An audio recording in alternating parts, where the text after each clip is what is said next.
Hi, hello, my dear students. Welcome back to SQ Academy. This is Ravi Kalyankar.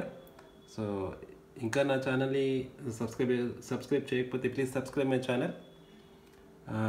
Today I am going to explain a very important question from the intermediate second year physics waves chapter. The question is, how are standing wave formed in a closed pipe? నేను ఇంతకుముందు వీడియోలో open pipes గురించి explain చేశాను, దాన్ని కూడా చూడండి. So ఇందులో ఈ క్లోజ్ పైప్ గురించి అడుగుతున్నాడు. Explain various vibrations and obtain relation for their frequencies. Okay, so ఇది కూడా చాలాసార్లు అంటే అడగడంలో ఛాన్సెస్ ఉన్నాయి. అంటే మేజర్గా ఏంటంటే వేవ్స్లో 3 క్వశ్చన్స్ ఉంటాయి. అందులో నేను ప్రీవియస్ వీడియోస్లో నేను 2 క్వశ్చన్స్ని ఎక్స్ప్లెయిన్ చేయడం జరిగింది. సో ఇది ఇంకో ఇంపార్టెంట్ క్వశ్చన్ అనేది. ఓకేనా, so will discuss about this answer. So answer ఏంటి చూద్దాం. సో ఇక్కడ ఏం చెప్తున్నాడు, ఇక్కడ క్లోజ్డ్ పైప్ తీసుకుంటాం కాబట్టి. So what is the closed pipe? It is a closed pipe is what? Is a hollow, అంటే hollow cylindrical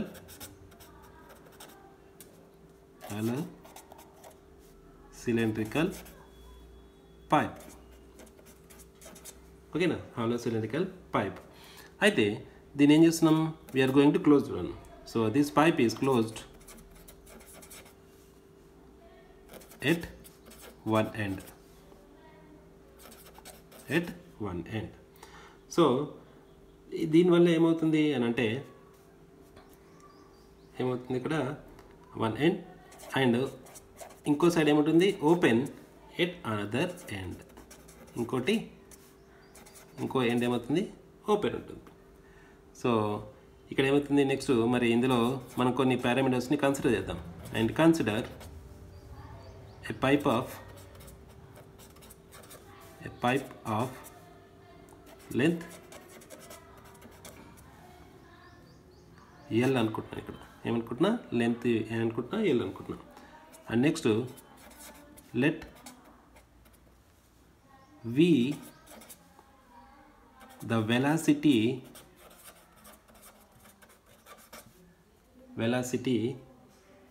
of sound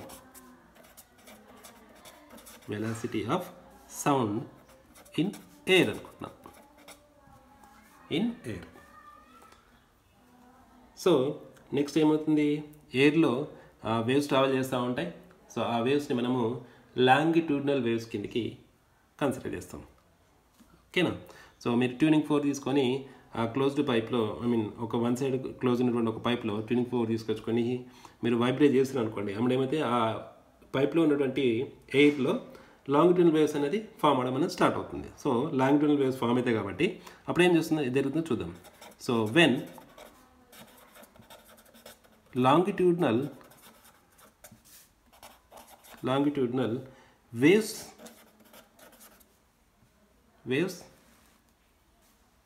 are produced in closed pipe.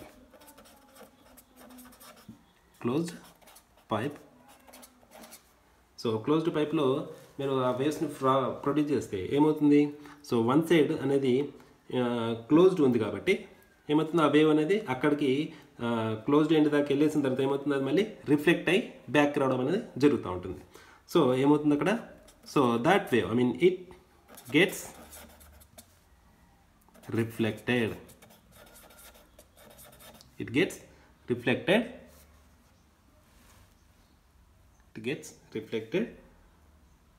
At closed end.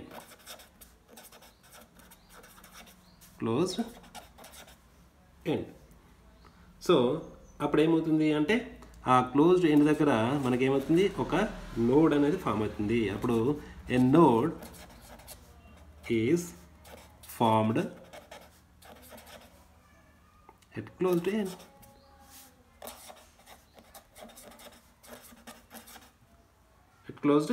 దగ్గర ఒక node అనేది form అవుతుంది.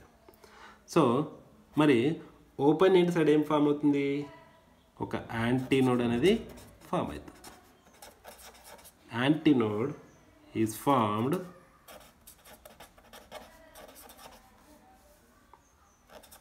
at open end.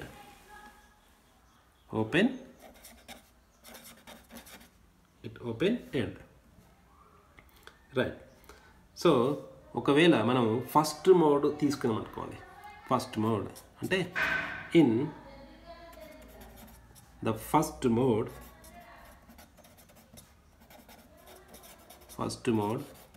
Of vibration,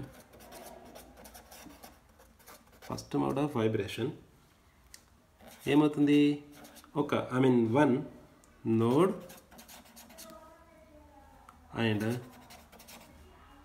one antinode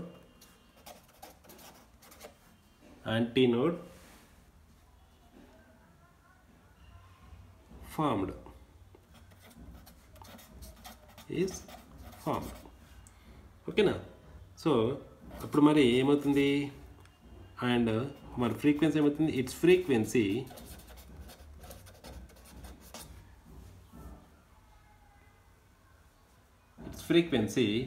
ఏమవుతుంది ఇక్కడ, frequency is called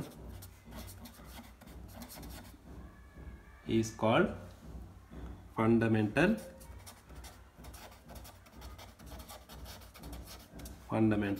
frequency. So దాన్ని మనం ఏమంటాం, ఫండమెంటల్ ఫ్రీక్వెన్సీ అని చెప్పేసి అంటాం. Now we'll draw that closed pipe. So one side is a closed.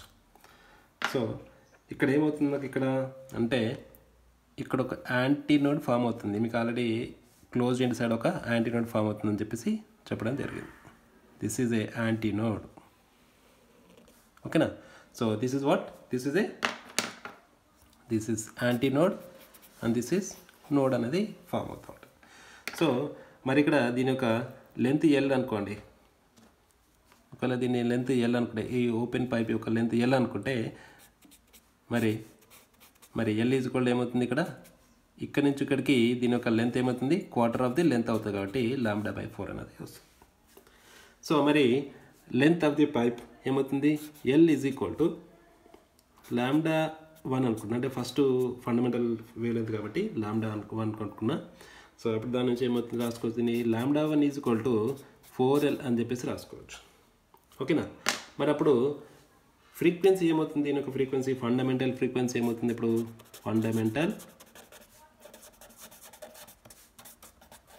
Frequency ఏమవుతుంది, దట్ ఈస్ ఎ న్యూ1 అనుకుంటున్నాను నేను ఇక్కడ. దాని velocity of the wave and the λ1 is a wavelength. So ఇక్కడ v is a v/, and λ1 is equal what, λ1 is equal to 4L. Right. So this is the thing. మరి ఇప్పుడు second దానికి వెళ్దాం. ఓకేనా? రైట్. ఇప్పుడు ఏమవుతుంది, మరి the fundamental frequency is equal to వచ్చేస్తుంది ఫండమెంటల్ ఫ్రీక్వెన్సీ. మరి సెకండ్ వన్ అయింది అనుకోండి. ఓకేనా? ఫర్ ది నెక్స్ట్ మరి ఇన్ ద నెక్స్ట్ మోడ్లో ఏమవుతుంది మనకి ఇక్కడ, in the next mode of the vibration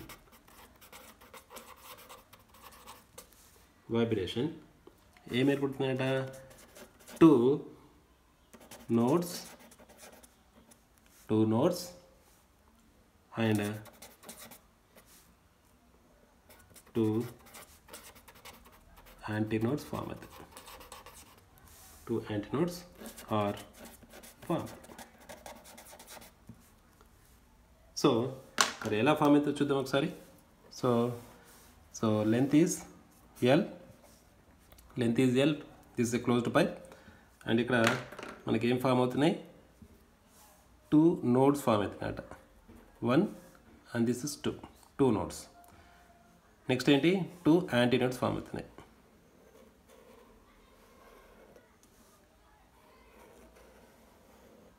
చూసారా? సో ఇది యాంటీనోడ్, ఇది ఒక యాంటీనోడ్. మరి ఇది నోడ్ అండ్ ఇది ఒక నోడ్ అవుతుంది. మరి దీని యొక్క లెంత్ ఎంత, ఎల్ కాబట్టి. సో ఇప్పుడు ఏమైంది, ఇది ఎల్ ఈజ్ ఈక్వల్ టు, ఇది ఒక λ/4 ఇది ఒక λ/2 అవుతుంది. సో ఈ విషయానికి వస్తే మరి లెంత్ ఏమవుతుంది ఇక్కడ చూడండి. So then L is equal to ఏం రాసుకోవచ్చు మనం ఇక్కడ, length is equal to λ/4 plus λ/2 అని చెప్పేసి రాసుకోవచ్చు. సో అప్పుడు ఏమవుతుంది, సో λ/2ని మనం λ/4 ప్లస్ λ/4 రాసుకోవచ్చు. దీన్ని చేసుకుంటే ఏమొస్తుంది మనం ఏంటి అంటే 3λ/2 అనేది వస్తుంది. 3λ/2 అనేది వస్తుందా, సారీ λ/4 అనేది వస్తుంది. 3λ/4 వస్తుంది. సో దీన్ని మనము ఇది సెకండ్ నెక్స్ట్ వన్ కాబట్టి దీన్ని ఏమనుకుంటున్నానంటే నేను λ/3 అనుకుంటున్నాను. మరి ఇక్కడ λ3 ఈజ్ ఈక్వల్ ఏం రాసుకోవచ్చు అంటే 4l/3 అని చెప్పేసి రాయొచ్చు, అంతే కదా. సో మరి దీని యొక్క ఫ్రీక్వెన్సీ ఏ విధంగా రాసుకోవచ్చు మనం ఇక్కడ చూడండి. దీని యొక్క ఫ్రీక్వెన్సీని మనం ఏమంటాం, దీన్ని ఫస్ట్ ఓవర్టర్న్ అని చెప్పేసి అంటాం. ఎందుకంటే ఇది ఏమవుతుంది, ఇక్కడి నుంచి ఇక్కడికి ఇది ఫండమెంటల్, ఓకేనా. దిస్ ఇస్ ఫండమెంటల్ అంటే quarter of this one is fundamental. మరి ఇప్పుడు ఇదొక క్వార్టర్, ఇదొక క్వార్టర్, ఇదొక క్వార్టర్. సో ఎన్ని ఉన్నాయి ఇక్కడ, 3 వస్తున్నాయి. సో దీన్ని మనం ఏమంటామంటే ఫస్ట్ ఓవర్టోన్ అని చెప్పేసి అంటాం, ఓకేనా. The first overtone or 3 harmonics అని అంటాం, ఓకేనా. దీన్ని మనం ఏమంటాం థర్డ్ హార్మోనిక్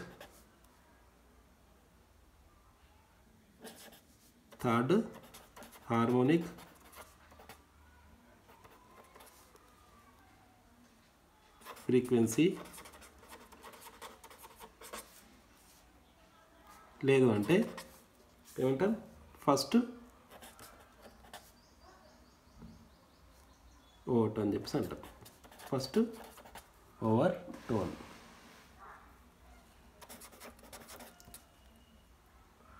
సో అదేమవుతుంది, V3 ఈజ్ ఈక్వల్ టు ఏం రాస్తారు, V/λ3. So V is okay. So దీన్ని ఏమొస్తున్నా ఇప్పుడు దీన్ని సబ్స్టిట్యూట్ చేస్తే నాకు 3V/4L వస్తుంది. సో ఇది చూడండి, V/4L ఈజ్ ఈక్వల్ వాట్, మనకి V1 ఈజ్ ఈక్వల్ వస్తుంది. పైన నాకు V/4L ఈజ్ ఈక్వల్ వస్తుంది. అంటే అప్పుడు ఏం రావచ్చు మనం, V3 is equal to 3V1 అని రాసుకోవచ్చు.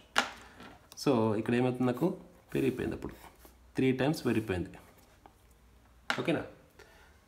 అట్లాగే మనము ఈ ప్రాసెస్ని మనం కంటిన్యూ చేస్తూ ఉంటే similarly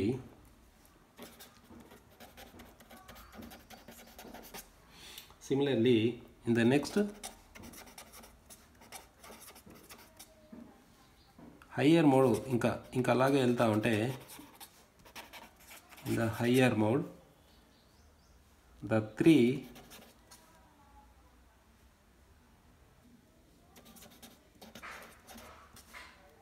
3 nodes and 3 antinodes are formed. అంటే ఇవన్నీ ఫామ్ అవుతూ ఉంటాయి అన్నట్టు. సో అది ఎలా ఉంటుందో చూద్దాం. ఇక్కడ మనం ఒక ఓపెన్ పైప్ తీసుకుంటే, so this is closed pipe కాబట్టి closed pipe, this length is what, L. Okay, మరి ఇక్కడ ఎన్ని ఫామ్ అవుతున్నాయి, 3 యాంటీనోడ్స్. దిస్ 1 2 3, ఓకేనా. సో మరి దీనికి వేవ్ ఫార్మేషన్ ఎలా వస్తుంది చూద్దాం. ఇక్కడ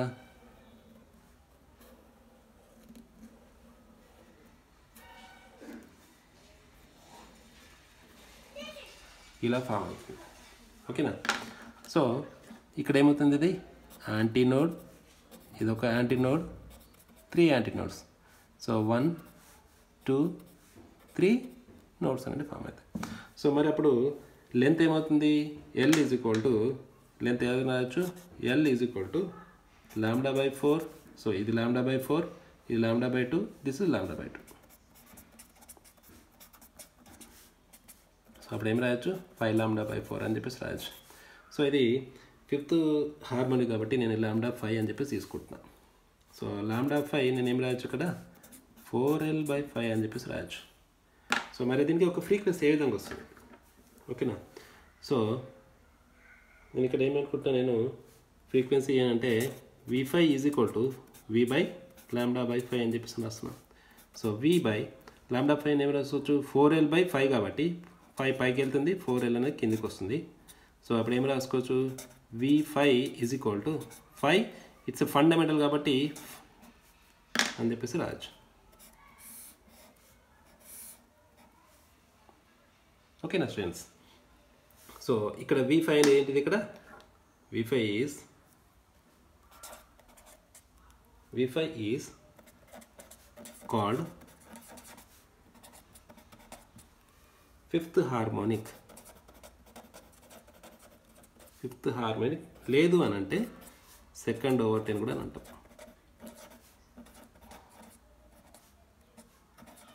సెకండ్ ఓవర్ 10 చెప్పేసి అంటాం. సో మరి ఈ ఓవరాల్గా మనకి అబ్జర్వ్ చేస్తూ ఉంటే మనకు ఒక విషయం అర్థమవుతుంది. So the ratio of harmonics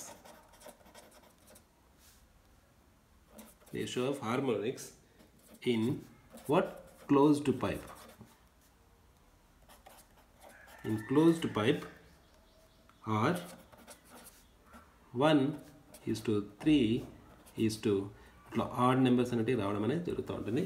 so this is a closed పైప్కి దాని యొక్క ఫ్రీక్వెన్సీ ఎలా ఉంటుంది, దాని రేషియో ఫ్రీక్వెన్సీ ఎలా ఉంటుంది, అండ్ నెక్స్ట్ వాటి యొక్క ఫ్రీక్వెన్సీ యొక్క ఫార్మేషన్ ఎలా ఉంటుంది అనేది మీకు క్లియర్గా అర్థమైంది అనుకుంటున్నాను. So this is very important question students. So try to understand this question క్లియర్గా. ఇంకోసారి ప్రిపేర్ కండి, చూడండి వీడియోస్ని, క్లియర్గా అర్థమవుతుంది. ఒక 2 to 3 times ప్రాక్టీస్ చేస్తే ఈజీగా వచ్చేస్తుంది. సో మీకు ఈ ఆన్సర్ అర్థమైంది అనుకుంటున్నాను. Thank you.